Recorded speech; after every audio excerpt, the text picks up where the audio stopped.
దాదాపు ఒక 25 ఏళ్ళగా ఈ ఈటీవీ ఛానల్లో పట్టుబట్టి కార్యక్రమం జరగాలి అని ఒక పట్టుదలతో ఆ కార్యక్రమాన్ని జరిపించారు. నాన్నగారి తర్వాత పాడుతా తీగ ఇంకా కొనసాగాలని ముండికెక్కి నాకు ఆ మైక్ని అందజేసి పాడుతా తీగ ఇంకా సాగుతోంది అంటే దానికి కారణం ఏకైక వ్యక్తి మహానుభావుడు శ్రీ రామోజీరావు గారు.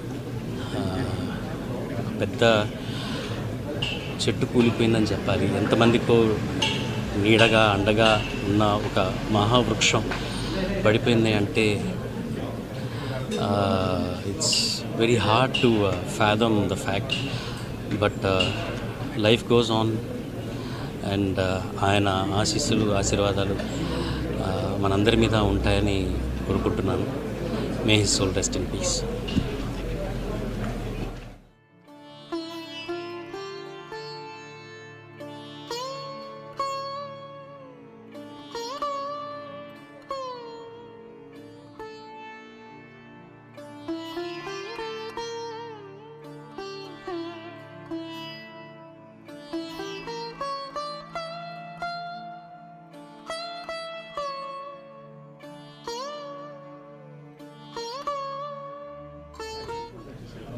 రామోజీరావు గారు అంటే